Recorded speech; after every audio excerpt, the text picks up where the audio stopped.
நானும் இப்போ பாஜக அரசே நான் கடுமையான விமர்சனம் பண்ணிட்டு இருக்கிறேன் இந்த மேகதாது பிரச்சனையில், காவிரி பிரச்சனையில். பிஜேபியும் சரி காங்கிரஸும் சரி ரெண்டு பேரும் சூழ்ச்சி செஞ்சு தான் இந்த மேகதாது பிரச்சனையில் கையாளுறாங்கன்னு நான் வெளிப்படையாக தான் சொல்லிட்டு இருக்கிறேன்.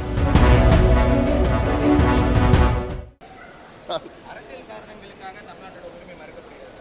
பாஜகவாக இருக்கட்டும், சென்ட்ரலில் கவர்மெண்ட் பாஜகவாக இருக்கட்டும், கர்நாடகாவோட அரசியல் காரணங்களுக்காக தமிழ்நாட்டுக்கான உரிமை மறுக்கப்படுகிறது. நானும் இப்போ பாஜக அரசே நான் கடுமையான விமர்சனம் பண்ணிட்டு இருக்கிறேன் இந்த மேகதாது பிரச்சனையில், காவிரி பிரச்சனையில். நான் செய்யாமலாம் இல்லை.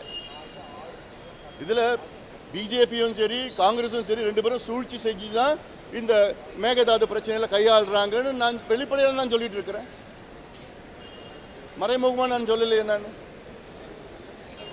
ஏன்னா சட்டம் இருக்குது, அக்ரிமெண்ட் இருக்குது, உச்சநீதிமன்ற தீர்ப்பு இருக்குது, எல்லாம் இருக்குது. அதை மீறி எப்படி இவங்க டிபிஆருக்கு விரிவான திட்ட அறிக்கைன்னு சொல்லி டீட்டெயில் ப்ராஜெக்ட் ரிப்போர்ட் அதுக்கு எப்படி மத்திய அரசு அனுமதி கொடுத்தாங்க? தப்பு. தமிழ்நாடு அனுமதி இல்லாமல் அங்கே மத்திய அரசு அனுமதி கொடுக்கக்கூடாது. அந்த வகையில் தான் நான் வெளிப்படையாக நான் பேசிட்டு தான் இருக்கிறேன். நான் இது ஏதோ நான் ராகுல் காந்தி பற்றி பேசுகிறோனோ காங்கிரஸ் பற்றி பேசுகிறோனோ அதெல்லாம் வேறு இதெல்லாம். ஆமாம், அவங்க மேகதாது விவகாரத்தில் கர்நாடகாவில் அங்கே இதுக்கு முன்பு பிஜேபி ஆட்சி செஞ்சுட்டு இருந்தாங்க, இப்போ காங்கிரஸ் செஞ்சுட்டு இருக்காங்க. தேர்தல் வருது. ஆனால் பிஜேபியும் சரி காங்கிரஸும் சரி அந்த தேர்தலுக்காக கர்நாடகாவுக்கு சாதகமாக செயல்பட்டு இருக்காங்க. நான் வெளிப்படையாக குற்றச்சாட்டு பண்ணிட்டு இருக்கேன்.